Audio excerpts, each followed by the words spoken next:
Hello everybody, welcome to today's podcast. Today I'm joined with Dr. Greg Williams.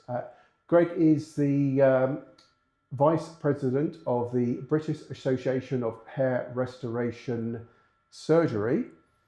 And welcome today, Greg. I got that right this time. Thank you. It is a bit of a tongue twister. We abbreviate it as the BAHRS, BAHRS, which is easier. Exactly. So today I'm here with you to talk about the campaign called Who Makes the Cut, which I think is incredibly important to me, having been a patient myself and had poor surgery over the years. I suspect you're probably aware of.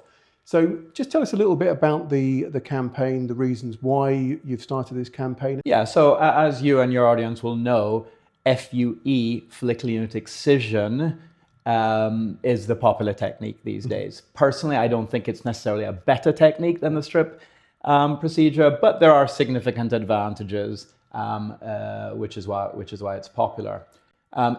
Previously, and I say that prior to, I think it was 2019, FUE stood for follicular unit extraction. Extraction, indeed, yes. And around 2019, the International Society of Hair Restoration Surgery decided to change it slightly so that FUE would stand for follicular unit excision. Mm-hmm. And that was to try and get across that this is a surgical procedure, and that the FUE has two steps: an incision, a skin incision step, and a graft extraction step. I know a lot of people still use the old terminology, but both the British Association of Hair Restoration Surgery and the International Society of Hair Restoration Surgery try to promote it as follicular unit excision. Excision. I was going to say, because I think there's a common misconception with patients that extraction is one foul swoop in that respect. Yeah. But there are two actually aspects to the extraction or excision. In the donor area, the hairs, as I'm sure your audience know, don't grow as single strands. They grow as little groupings called follicular units. And when we do a transplant, we take that little grouping and we implant it elsewhere. We call it a follicular unit graft, abbreviated as a graft. In order to extract those follicular unit groupings from the donor area, that can be done either with a strip or with FUE. And with FUE, you have to cut the skin. Now, what we use are round punches, and there are all sorts of different punches, as you know, but you are cutting the skin. Yeah. And that, therefore, in my opinion, the BAHRS and the ISHRS, is a surgical step. Mm-hmm. And in the UK, should only be done by doctors. Now, in the States, there are physician assistants and nurse practitioners who potentially in certain states are legally allowed to do surgery and make those cuts. But in the UK, it should only be a doctor. Now, one of the issues in the UK is that, to the best of my knowledge, the Royal College of Surgeons does not actually have a definition of what surgery is. Okay. So regulating who can do it is difficult. Mm-hmm.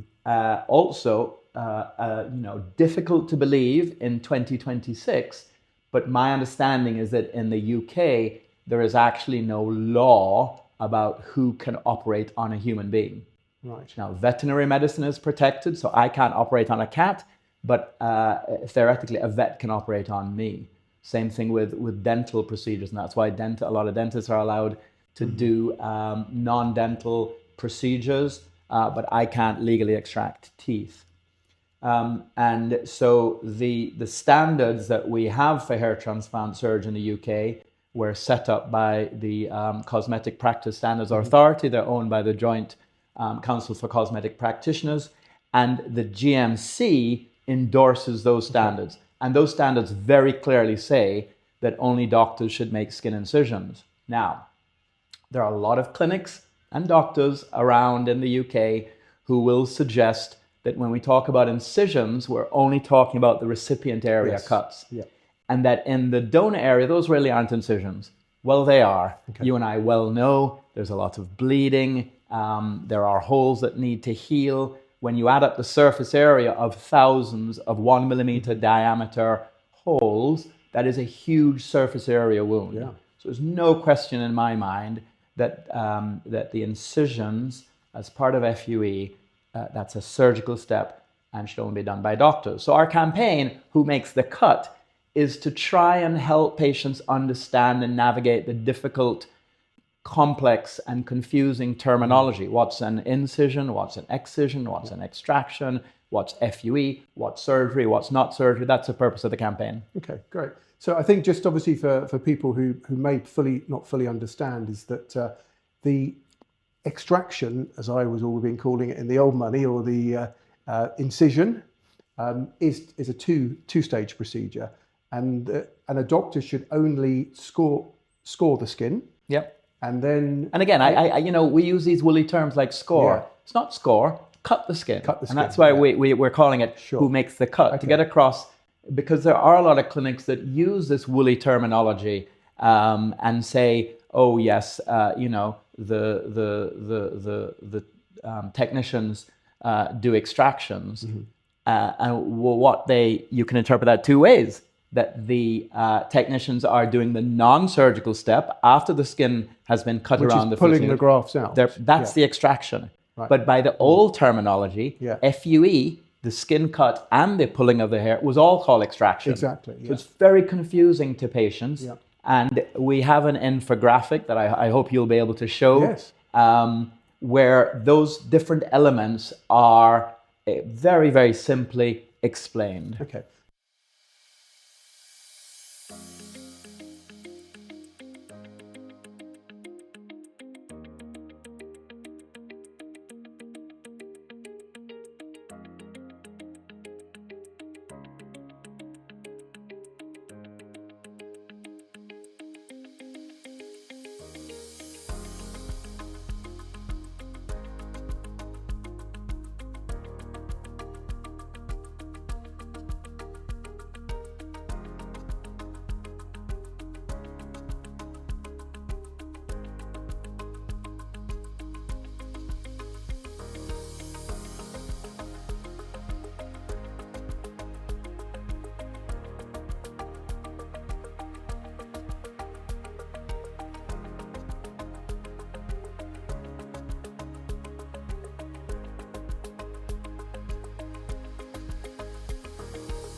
So in terms of cutting the skin, that is where you use the FUE punch to cut around the individual hair follicle or grouping, and that should be made by the surgeon, the doctor, and then pulling the grafts out, which is usually using forceps, is a step that can be made by a non-surgical technician, for instance. Yeah. That's correct. I mean, there are some complicated situations, for instance, using the ARTAS robot, where it's not the doctor making the incision; it's a robot doing it. And so both the BAHRS. Has the robot been to medical school? It has not. And so there are those who would argue, well, if a robot can do it, why can't a technician do it? Yeah. And both the BAHRS and the ISHRS position is that the robot should be under the control of the doctor. The doctor should be in the room at all times, controlling it, not an assistant controlling it. Okay, that's great. That's very helpful. Now, the second part of an FUE procedure is the incisions into the recipient area. So we're all very clear that that is making a cut, and that is only to be carried out by a doctor or surgeon. Well, again, is it that clear, or is it not that clear? Because when you break it down, there are 3 steps to a hair transplant surgery procedure. You need to harvest the hairs, you need to make recipient site incisions, and you need to implant the grafts.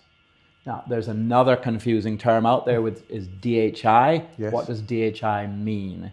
DHI has several applications. There's a company called DHI, which has been around a long, long time. Exactly what they mean by DHI is confusing, but DHI can refer to direct hair implantation, such that you remove a hair follicle and without looking under a microscope, without putting in a storage solution, without doing anything, you immediately implant it.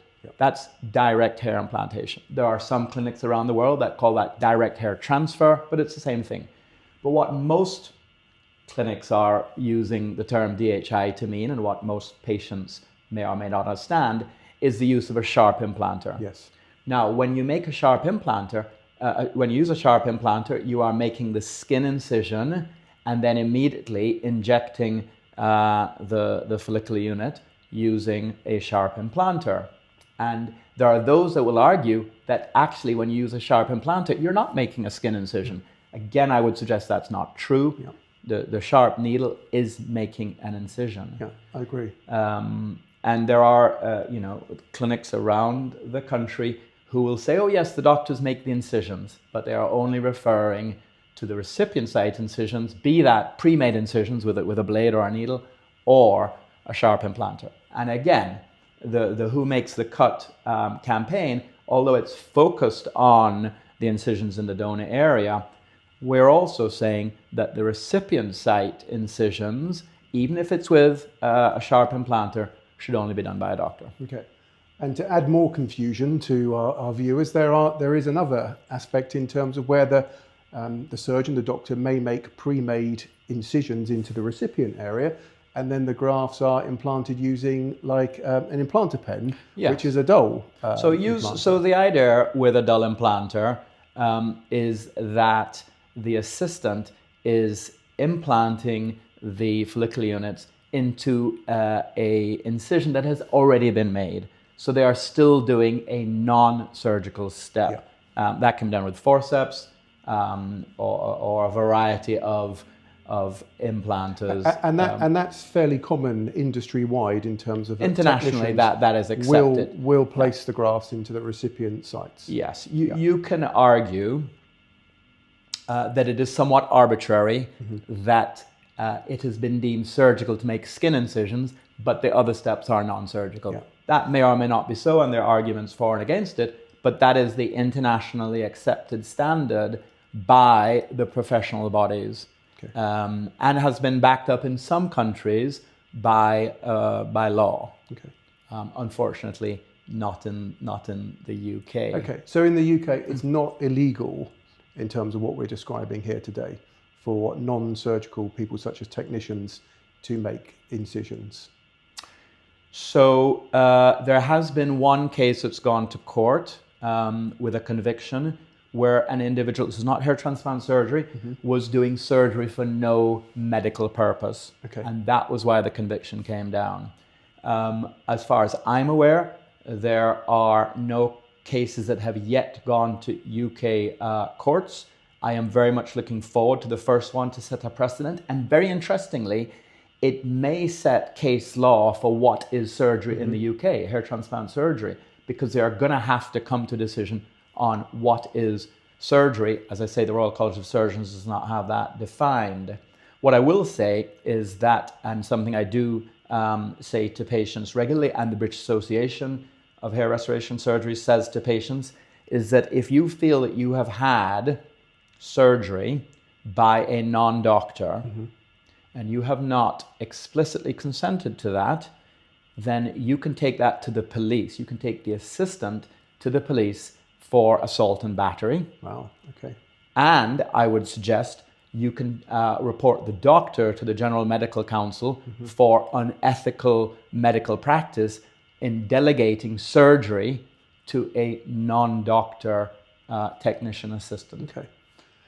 I can see it's very confusing for patients, and I wanted to talk to you today about this because obviously, how can patients navigate already a very confusing landscape when it comes to choosing a clinic, choosing a surgeon, and then be able to ask these steps, because perhaps some people aren't confident having that conversation with the surgeon in terms of who does what during the course of the procedure. Is there any advice that you could perhaps point patients towards that they could? I know you've come up with some great marketing literature, but is there any advice that you can give patients who are confused about how they would approach this? So number one is don't rush to make the decision to have a hair transplant. Do your due diligence, do your homework.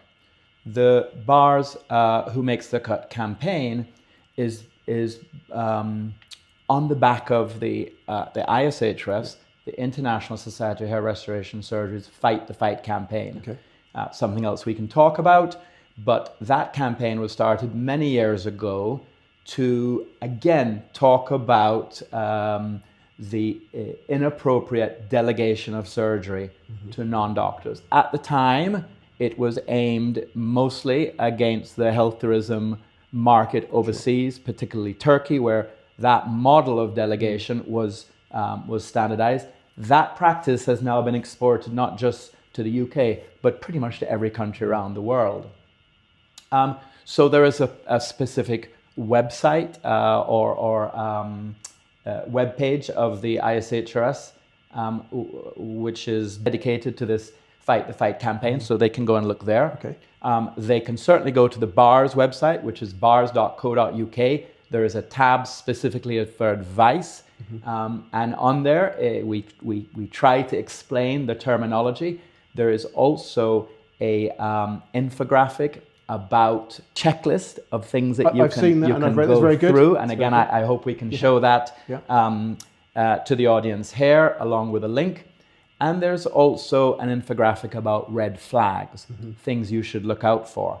And there are a number of these, but specifically, be aware of clinics that don't list specifically who the doctors are, along with their qualifications and experience. That's really important. You shouldn't be having your surgery with a clinic. No. You should be having your surgery with a doctor.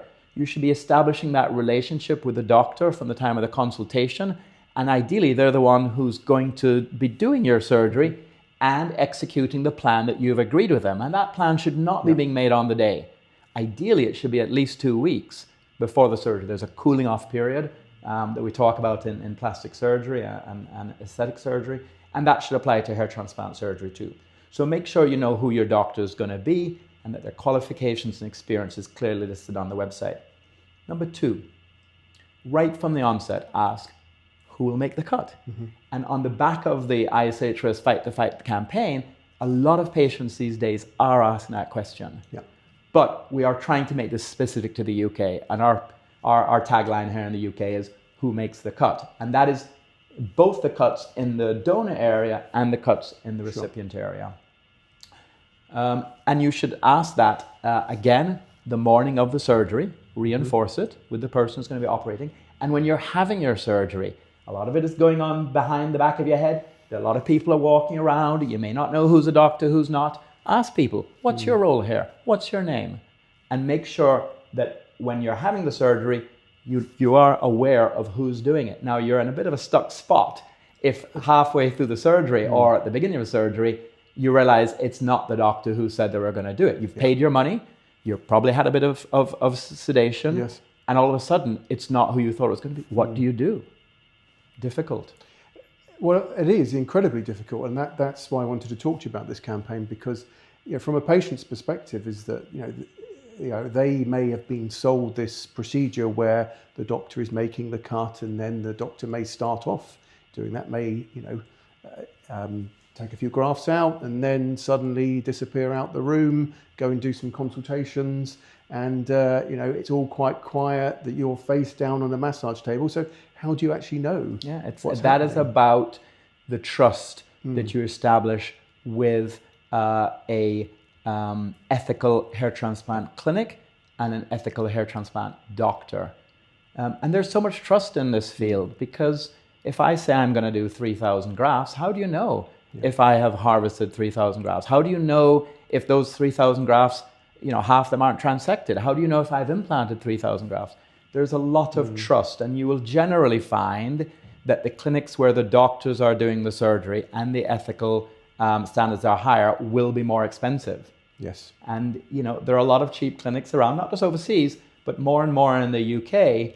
And the reason for those clinics being cheap is often that the surgery will be being delegated so that one doctor can maybe oversee 2 or 3 surgeries at the same time, or be doing other things other than actually the surgery. Because, doing FUE is quite labor intensive, takes a long time if you're going to do it carefully. And that's going to cost money. Yeah, of course, well, absolutely. And it's also quite physically demanding as well, extracting 2,000 grafts. during the course of the day, I think, for surgeons. So, but again, we often do slip into that terminology, and I find myself doing it, extracting 2,000 grafts. Well, what does that mean? Yeah. Really, we're talking about excising 2,000 grafts. Yeah. Because once the doctor, there are clinics where the doctor will make all the FUE incisions, and then, yes, leave the room whilst the non-doctor technician assistant is pulling the hairs out, extracting them. Yes. Which is perfectly okay. Which is acceptable. And that's fairly common practice for the majority of clinics. Some doctors will extract the grafts, which is pulling the grafts out of the skin. Some will do some and then pass it over to and I think a lot of it, again, depends on the ethics of the clinic and the doctor. If every patient varies in the ease or difficulty of doing the excisions. Sometimes when you're doing the incisions, the skin is very tough or very soft. We have all sorts of different words we use. Sometimes there's a lot of bleeding. Yes. Sometimes that when you're extracting the grafts, when you're pulling them out, they come out like you're pulling them out of butter. Sometimes the skin is very fibrotic and it's very hard. And I think most ethical doctors, when it is difficult, will take over that step to ensure that they're pulling out the best quality grafts, maximum tissue around them, minimum breakage, so that when they are implanting the hairs, as many of them are in good shape, good quality, intact, so that the transplant grows as best as it can. Yeah, well, I think it's a very good point that you said about trust, is that patients have to have trust in their clinic, their surgeon, and that's why research is so important. Yeah. And it's finding organisations like BAHRS. We have a list of doctors throughout the country who have all been, what are the guidelines for becoming a BAHRS member, if you don't mind me asking? So we have different membership categories. Okay. We have full medical members and those who are doing at least one hair transplant a week. Okay. That's still not actually a huge amount. If you think you're going to take, 4 or 6 weeks leave a year, you're talking about, 45, 46 hair transplants a year. That's not very much. No. But that's our minimum for being a full medical member. You can be an affiliate hair transplant surgeon member if you're doing one a month. Now that's only 12 a year. That's a bare minimum. Yeah. And then you can be an affiliate other member. That is, you're just getting going. You're just getting interested. You want to meet other people. You want to learn, come to meetings. And then we have other categories for trichologists and scalp micropigmentation practitioners, scientists. But we have really 2 surgeon member categories. Really, members should only show the member-specific logo on their website in association with their bio. Okay. Because there may be one BAHRS member in a clinic that has 4 or 5 doctors, and the BAHRS is not endorsing clinics. It is simply stating that this doctor is a member of the BAHRS in a certain category. Okay. Now, to be a surgeon member, you have to abide by a set of professional standards that is visible on our website. People can go and look for that. And every year you sign a code of conduct that says you will behave in a prescribed ethical manner and that you will abide by the professional standards. So all of your members then will be abiding by these discussions that we've spoken about in terms of who's making the Absolutely. decision. And what we don't do, because it's incredibly difficult to do, is endorse their clinical practice or their results. Yeah. What we do say is that our members will abide by the professional standards, and if they are in breach of those standards, a patient is more than welcome to lodge a complaint that will be looked at with great seriousness. And you will find there are a very small number of BAHRS full surgeon members because most clinics, unfortunately in the UK, don't abide by particularly our marketing regulations. So what words can you use and say? We don't allow you to say that it's painless or scarless, Scarless, or no bleeding, or non-invasive, or we don't endorse the offer of any guarantees, because this is surgery. There can't be guarantees. And a lot of clinics in the UK are non-doctor owned. And unfortunately, the ethical standards of non-doctor owners may or may not be the same as doctor-owned clinics. So when a doctor applies to be a BAHRS member, their websites are screened. In fact, their social media is also screened for what's the messaging that's going out. And what we're trying to do is change practice. So we will go to doctors and say, well, we're very happy you've applied, but I'm afraid this wording or that wording. These days, a lot around DHI as well. Yes. DHI being promoted as a different method to FUE. We're trying to get the terminology that's there in the UK aligned with the standards of the BAHRS, which we haven't made up. These are the standards of the International Society of Hair Restoration Surgery. As a national society member of the ISHRS's Global Council, we have to abide by all ISHRS policies and guidelines. So we don't make anything up. We're simply abiding by international guidance. So going back to patients who are doing their research and looking at various surgeons, looking at clinics and so on, is there anything in particular that they should be asking? We spoke about during a consultation. So you think during a consultation is a really good time to be discussing with the doctor. So first of all, you should meet the doctor for a consultation. That's always really important to me. So that you're on the same page, you're aligned with what your expectations are, whether they meet what the surgeon believes is possible. But that's a good time to be asking questions as like who is going to be making the incisions in the donor area and the recipient area. Yes, but before we even get to having the consultation with a doctor, most clinics will have their first point of contact being a patient advisor. And you've spent a career being a patient advisor. And what's your views on patient advisors? I think they are invaluable. Quite often, like yourself, they have years and years of experience.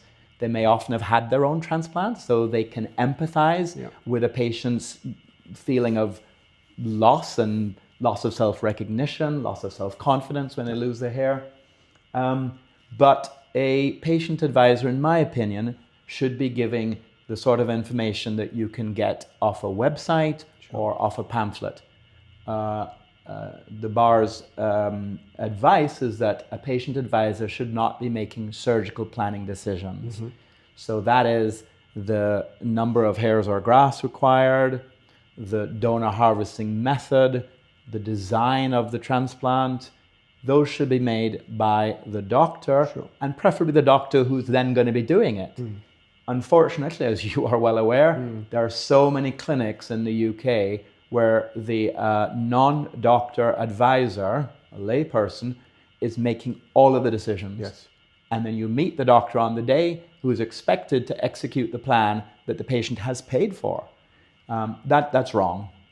No, I couldn't agree more, and I think that's so important that a patient has that consultation in advance of the surgery day. You mentioned obviously there's a 2-week cooling off period where patients are able to change their mind if they put a deposit down, which again is very important. But from the patient's point of view, obviously we know what it's like. I know what it's like as a patient advisor. Somebody phones up, somebody emails, how many grafts, what's the price? That's the thing that they want to know. More and more, that's what you're getting. And there are also so many websites these days that have little diagrams that you can fill in and that say, well, in this area A, you're going to need this many grafts. Planning a hair transplant is complex. There's so many things that go into the decision about where will the hairline be, what's the shape, what's the height. It's going to be affected by the quality of hair you have. And so important, your donor hair availability, not just then and there, but further down the line. What's your long-term plan? Are medications part of that plan, or non-surgical interventions that might help to slow down or stop hair loss? What's the age of the patient? What's the family history? When do they start losing their hair? How rapidly is it going?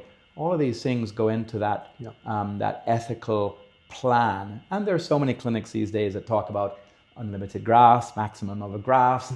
Let's try and do the most we can in a day. A lot of senior hair transplant surgeons actually will say the opposite. What's the minimum number of grafts we can do to satisfy your goals and get a reasonable result? Especially since we know that some transplants don't actually last. There are transplants that do deteriorate. So you don't want to exhaust your donor area at a young age when in 5-10 years, potentially you're going to need it doing again. Not to mention if you lose hair in other areas other than what was transplanted at the time. I did a video on this exact subject because I've had hair transplants for over 30 years now. In fact, it's 30 years to this year. I had my first hair transplant, and people always ask me, are hair transplants permanent? And there's a degree that they will last, but ultimately, like everything else in life, as we get slightly older, our hair will thin. Whether it's transplanted or not. I think so. Our understanding of what causes male pattern hair loss, I think, is still rudimentary. Yes. I mean, our understanding of female hair loss is really rudimentary. But I think even with men, I don't think we understand the true role of inflammation and subtle inflammation over long periods of time, reduced blood supply, fibrosis around the hair follicles. I just think we don't fully understand it. So I will say to patients routinely, I expect your hair transplant to be long lasting. I would expect the hairs to stay in the recipient area as long as they would have stayed in the donor area, but that doesn't always happen. And I think we're seeing more and more of these scarring alopecias, which we don't really understand. I had a patient who had a hair transplant, had a very successful hair transplant, had great growth, went back for a second procedure to add more density into that area, and then developed scarring alopecia. Yep. As a result from I the think, surgery. There's an entity called fibrosing alopecia in a patent distribution that very few people recognize. It's very difficult to diagnose. It can be very subtle. And it may be what's responsible for transplants that fail initially or deteriorate over time. So again, having your initial consultation with a doctor who's going to examine your scalp, who may be able to pick up some of these subtle signs, who may be looking at your scalp with magnification, so important. Yes. And then the next thing that's really important is the registration of clinics in England and in the devolved nations. So in England, a hair transplant clinic should be registered with the Care Quality Commission. When I say a clinic, what I mean is a service provider. That's the term that the CQC use. So you are registered with Companies House and you say you're providing hair transplant surgery, you're therefore a service provider and you should be registered with CQC. You say registered, do you actually have to be approved that's interesting, before you start surgery? Because there are a large number of which haven't been approved, have they? Been registered but have never been inspected. Exactly, yeah. The BAHRS has reported a cohort in 2019 of 50 clinics that were not registered, and we're going to do the same thing again. We have a list of clinics that are either not registered at all, which by the way is illegal. That is illegal, yeah. And or registered and not been inspected. And it's the same in the devolved nations with their regulatory bodies, but also the location where the surgery is done must also be CQC registered, and sometimes those are different places. Okay. So you'll have a clinic website, you may be consulted in a certain geographical location, but the surgery is done somewhere else. And that location may be a rented location, but it needs to be CQC registered, and within the scope, my understanding, it should say hair transplant surgery. Okay, so CQC relates to the clinic and also the location as well. Correct. Unfortunately, this is quite vague. So it's up to clinics to register. The CQC don't go out looking for clinics that aren't registered. But certainly when you are, as a patient, looking for a clinic, you should check to see, is it CQC registered? And if it's not, the onus is on the public to report that clinic to the CQC. It's an easy process on the CQC website.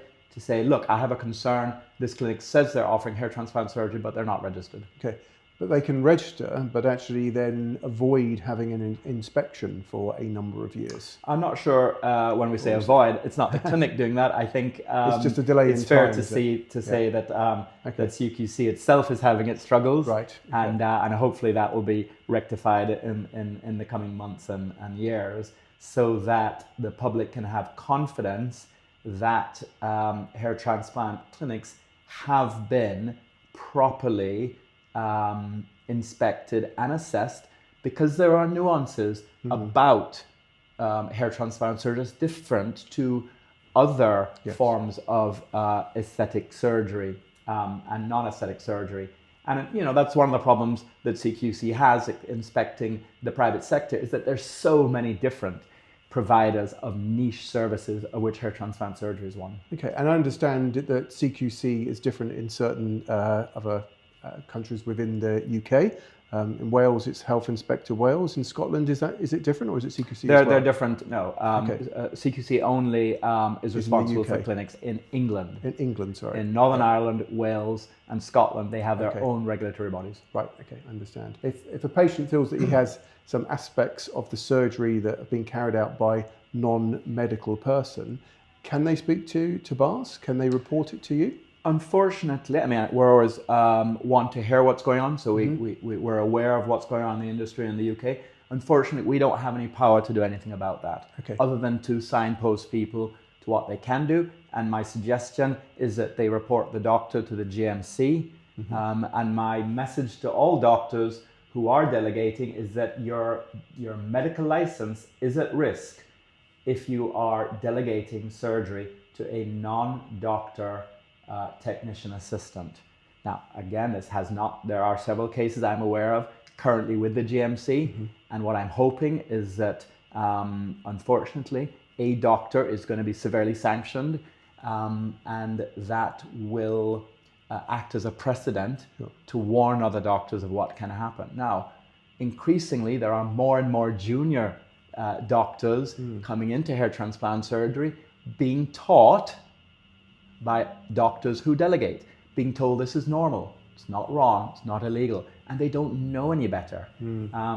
It's an enigma to me why doctors who are doing hair transplant surgery don't want to join associations like the ISHRS or the BAHRS, where they can get ongoing education, they can meet colleagues, and if they do join either association, it's going to be very clear to them that delegating skin incisions is wrong and frowned upon. So in the UK, patients should be complaining to the GMC.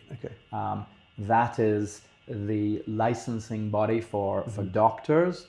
That's assuming it was a doctor that did the surgery. I'm aware that there are, certainly in the past, there have been dentists doing hair transplant surgery. That, again, is not the guidance from the GMC, which endorses the JCCP standards, which say only a medical doctor should be making skin incisions for hair transplant surgery. In the UK, a lot of the public may be surprised to know that there are no qualifications required to do hair transplant surgery. And worse, there's no accredited training in the UK to learn how to do hair transplant surgery. So most hair transplant surgeons in the UK, and I use that term surgeon loosely because there are very few actually qualified surgeons who do hair transplant surgery, but most hair transplant doctors will learn themselves, teach themselves how to do it. They'll go on a weekend course, they'll read some books, they might visit another hair transplant doctor to spend watch some some time. YouTube videos, and then at some point they're going to have a go on their first transplant.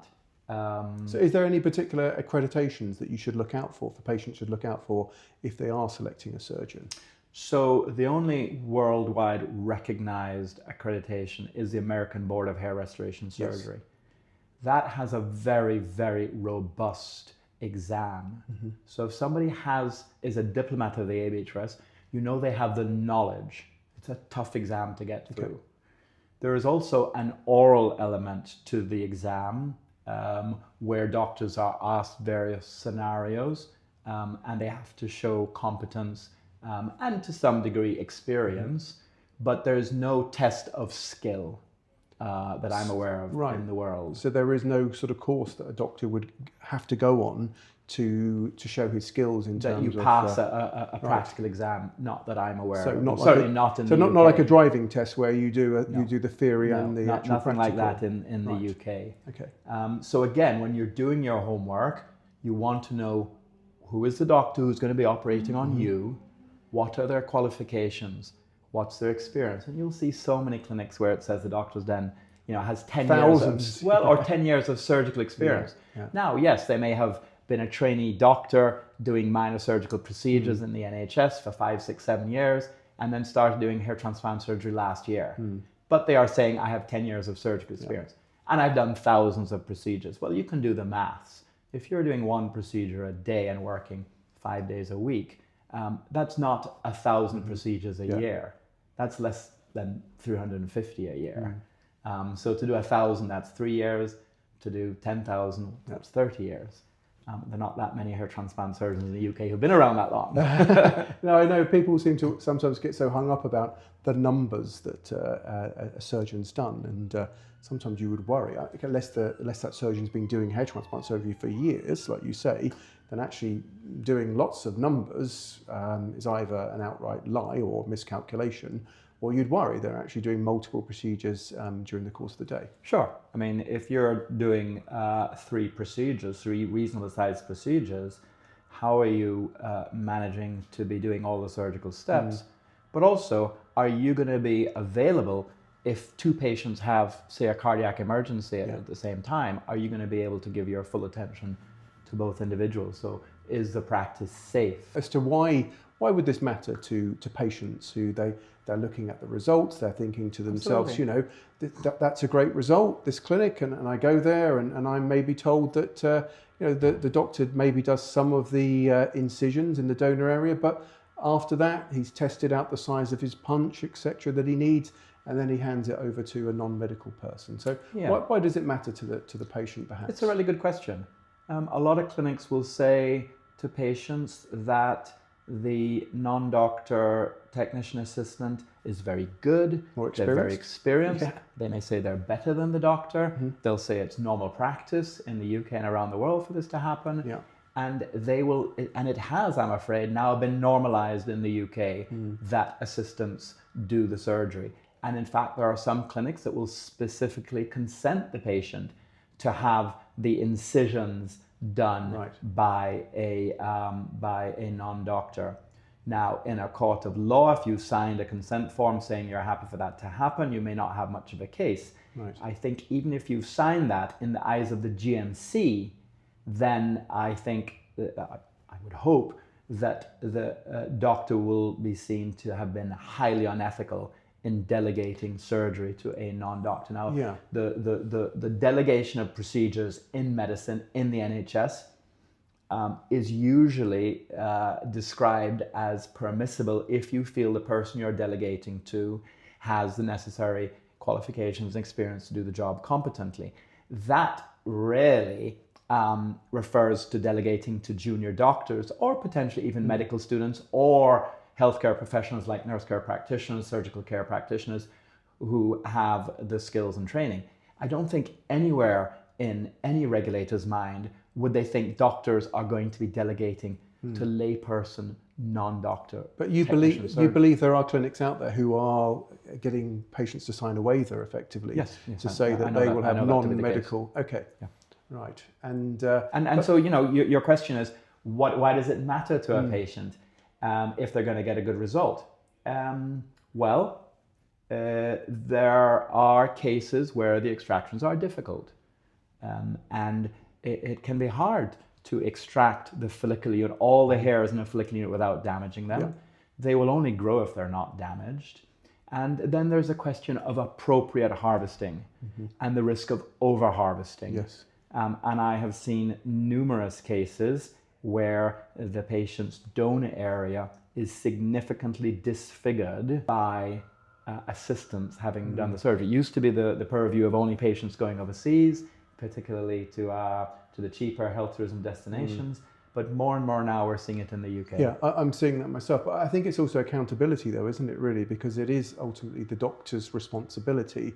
So if they are passing off that responsibility to a non-medical person, then if you come back a year later, that person who may have done those extractions may have moved on to another clinic. Yes, and I think again, this is where doing your research carefully is important. Does the doctor own the clinic? Yes. If the doctor doesn't own the clinic, how long have they been at that clinic? Are they the kind of doctor who works in, you Google the doctor and you see he's working at many different sites. But yes, you're absolutely right. Accountability and redress if something goes wrong, who does that lie with? I think in the court of law, that depends on the contract that the patient has with the clinic or the doctor. But I think in the eyes of the GMC, the doctor will always hold ultimate responsibility for patient care. Yeah, that makes sense. And be accountable. There has been this discussion about whether this is a cosmetic or it's a medical procedure. Now, the argument is that it's carried out by surgeons, or certainly should be, and it's a medical procedure. But just tell us a little bit about what your thoughts are when it comes to... If you or your audience go to the British Association of Hair Restoration Surgery, there is a tab which you can find where there are several position statements. Sure. And one of the position statements is that hair transplant surgery should not be seen as cosmetic surgery. So androgenetic alopecia, male pattern hair loss, is a medical condition. It's genetically inherited, it's hormonally mediated, there are licensed pharmacological drugs to treat it. And there's a very, very clear argument on the BAHRS website why it should be seen as a medical procedure. And that position was endorsed in 2019 by both the British Association of Aesthetic Plastic Surgeons and the British Association of Plastic Reconstructive and Aesthetic Surgeons. So BAHRS and BAHRS have both endorsed that position. Why is that important?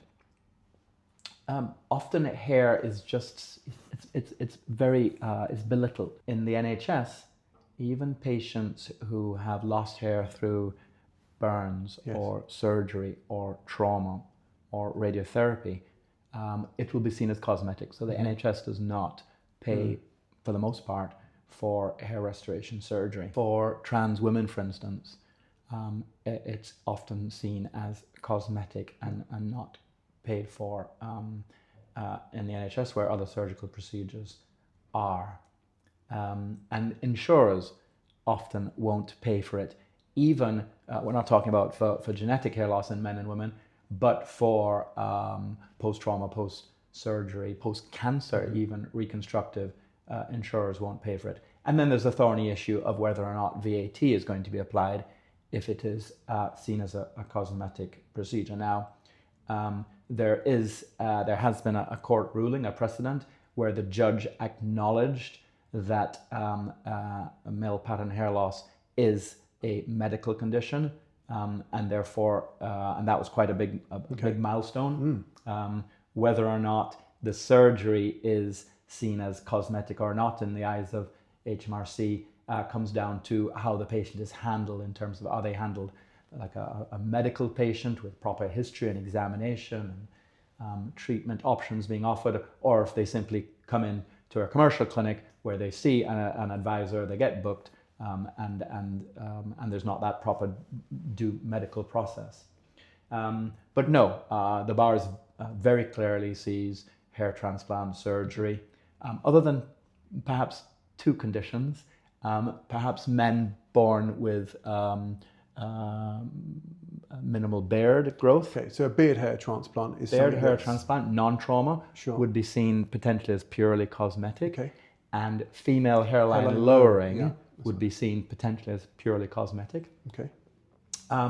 Overplucked eyebrows is an interesting one. That might be seen as cosmetic. On the other hand, it could be seen as a form of habitual hair pulling. And we know that things like trichotillomania are medical conditions. And yes, overplucking was done for style and fashion in years gone by. So that's a one. But certainly female hairline lowering and male beard hypotrichosis, which is the official term for low hair growth in the beard, those might be seen as purely cosmetic. But everything else really can be argued as a medical procedure. It's interesting, the female hairline lowering, because having worked with a number of patients over the years who've had their hairline lowered, female patients, it's something that causes them a lot of distress to have this, what they would class as maybe like an M-shaped type of hairline that's either has receded over the years through hairstyling or through hair pulling or hairstyles, that sort of thing. So I think it's quite interesting that they've classed that as cosmetic, because I've worked with many patients who have found this incredibly distressing to live with their hairline. So I would argue that's not necessarily a cosmetic well, I think it's procedure. the difference is whether you were born with a certain hairline Right. pattern and position, or whether it's changed over time. Okay. So if you're born with a hairline that's higher than you may like, then I think That's the classing of... the classing. Right, okay. I think temporal recessions, again, if you're a female and that's just the way you've always looked, then that I think would be seen as cosmetic. Mm-hmm. If your hairline recessions have developed either through polycystic ovarian syndrome, Sure. or during the menopause, or from a pattern of female pattern hair loss that is more male in appearance, then you can argue that this is restorative and not cosmetic. Okay. So there isn't this ruling in terms of how it affects somebody, an individual, as to whether it's classed cosmetic or medical? So there is certainly guidance across all aesthetic related procedures that there should be a psychological assessment. Yes. Now that can be very rudimentary, or it can be quite complex with questionnaires. But certainly the question should be asked how it's affecting a patient. And one of the difficult aspects for me as a practitioner is differentiating in men who have hair loss from those who have a healthy anxiety, Right. even though it might be severe to do with their hair loss, and those who have an unhealthy anxiety and are part of the BDD, body dysmorphic disorder spectrum. And again, if you're going to see an advisor and not a doctor, there are clinics whose policy is if a patient comes requesting a transplant, they should be offered a transplant. Okay. Most ethical clinics will not function that way, and that some patients will be declined either because they have unrealistic expectations, or they have, they're in the middle of an ongoing period of hair loss where doing a transplant may not satisfy them. But having that proper medical consultation with a qualified doctor, ideally who's going to be doing your transplant, is really, really important. Yeah. One thing that interests me is there are a good number of BAHRS members, and there obviously are a lot of clinics and surgeons and that number is increasing. I'm sure there's new registrations. I don't know how many there is. You'll be the person to answer that. It's interesting. There is hair transplant surgery is a data black hole in the UK. Right. We have no idea how many doctors are doing hair transplant surgery. There is no register you can go to. Right. You can't search the CQC register for hair transplant clinics and get a list or a number. The government, the Department of Health won't know. I think the only body that might have an idea is the BAHRS. That's quite scary in itself, isn't it? Yeah. We don't know how many hair transplant surgeries are being done annually in the UK. What I will say is that it is my gut feeling that the majority of clinics in the UK are delegating the incision step of FUE to non-doctors. That's a really sad situation. The BAHRS is working hard again with the Who Makes the Cut campaign. And there have been a small handful of articles in the paper, and hopefully we'll have a few more. But getting that, you say there are a reasonable number of BAHRS members. They're not. Okay. They're a tiny member of full medical members. What percentage do you think that is in terms of the overall? I know it's difficult. You just said it's a black hole, so you don't know how many there is. Probably 5%. 5%. Of 5 to 10% of the doctors doing hair transplant surgery in the UK are BAHRS members. So I would encourage members of the public, patients who are thinking about hair transplant surgery, to ask the clinic, why are the doctors here not BAHRS members? And listen to the response. There will be a number of responses. Some of them might be reasonably legitimate, but it'd be interesting for those patients when they get that feedback to contact the BAHRS, to write to office@bahrs.co.uk and say, look, I was told this. What's your position on it? I guess one way of reducing the chances that you're going to have a non-medical person do the incisions is to find a doctor who perhaps will only operate on one patient a day, which obviously is not every particular doctor, but I think that's a good way of understanding that the doctor will be doing all of the incisions in the donor area and also the recipient area, because if you're having a 2,000 graft procedure or more, it's highly unlikely that the doctor can be doing all of those for you and then for another patient as well. So you think that's a good advice to be following? Absolutely. There are, as I said earlier, there are different philosophies for implanting hair. One of the philosophies is sharp implantation. Sharp implantation should always be done by a doctor. So if you want the most doctor-involved procedure, then that would be the doctor making the incisions for FUE, extracting the grafts himself. The team can then load the sharp implanters and he implants every graft. Now, that procedure might take 6, 8, 10 hours. If the doctor is doing that every day, day in, day out, that's quite exhausting. Where does the doctor do his consultations? When does he run a business? So there are different philosophies to hair transplant surgery, but all that should be made transparent to the patient and explained. I think, look, in this world, you get what you pay for. I don't think you need to pay for the most expensive hair transplant clinic or doctor to get a good transplant. But I think if you buy cheap, you're likely to get cheap. And quite often in the UK, the cheaper clinics are going to be delegating the surgery to non-doctors. And you may or may not get a good result from that. But that's the lottery, though, isn't it? Really, in That's the terms of lottery. what you're likely to end up with. I think one thing that you touched on earlier on that isn't always spoken about is the incisions in the donor area. I'm going to get there in a moment. The incisions in the donor area. If that's passed off to somebody who isn't a doctor, what's the relevant experience of that person, and just how many of those grafts are going to be transected? What doesn't get spoken about in say a 3,000 graft procedure is how many grafts were transected, how many grafts were damaged in terms of that procedure. And also whether or not clinics are actually looking at every graft under the microscope. And a lot of clinics don't, and there are a lot of very good clinics and doctors who I respect who don't. But unless you're looking at every graft under the microscope, you don't know actually how many intact hairs are being implanted. So you may tell the patient at the end of the day, sure, you had 2,000 grafts, but how many hairs was that? And how many of those hairs were transected? And hair transplant surgery can be difficult. There are some cases where it's just really hard.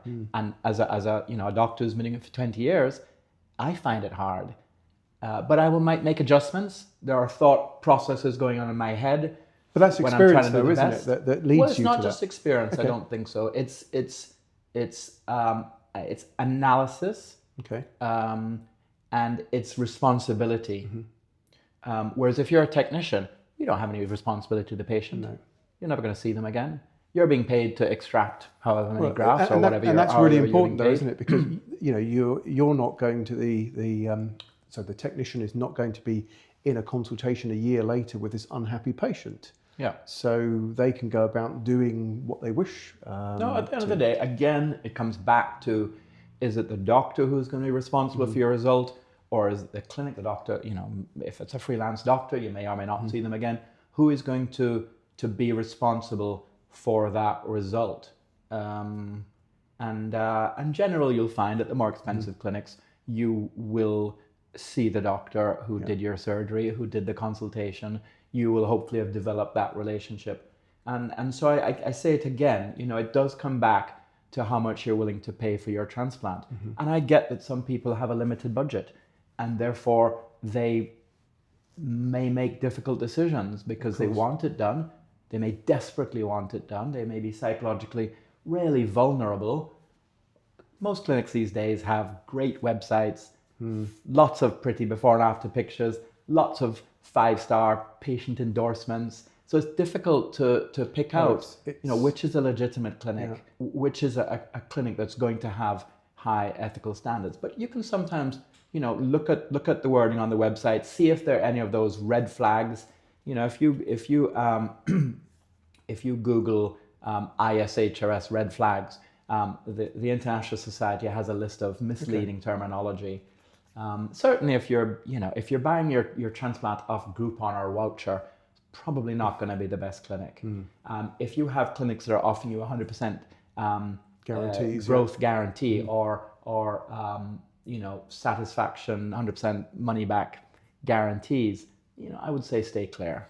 But also clinics who don't discuss the surgical plan with you in terms of numbers of grafts. These clinics that are offering unlimited grafts, you pay us X amount of money, we'll just do whatever we need to get it done. We'll do as many grafts as possible.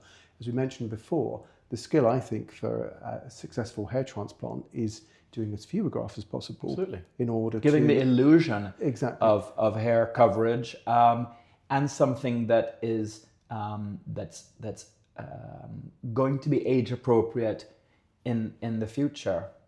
And that's often what people don't think about. And I've done a lot of videos regarding this. Having had a hair transplant surgery at the age of 23, I was very, very young, and I shouldn't have had that procedure at that time. And now I am 30 years on from that procedure. I actually had my hairline raised slightly to make it more age appropriate with my face, because my face is aged and my hair has changed colour. So ultimately, you've got to take into account that whatever hairline you design today is going to be fixed, and the only way that you can undo that is actually to surgically remove those grafts. Which can be very difficult and costly. I think I'm always saying to patients that it's likely to take at least 2, possibly sometimes 3 repairs to undo that one cheap procedure that you had in the first place. Yeah, but again, there will be some clinics, the more ethical clinics, that may decline a patient or say, look, maybe now is not the right time to do it. Maybe you should wait. Maybe try some of the non-surgical options that are available for you. There are camouflage hair products that can help tide you over. But if somebody is determined to have a transplant, they'll find somebody, of course, to do it. Yeah. And how do you measure a good transplant?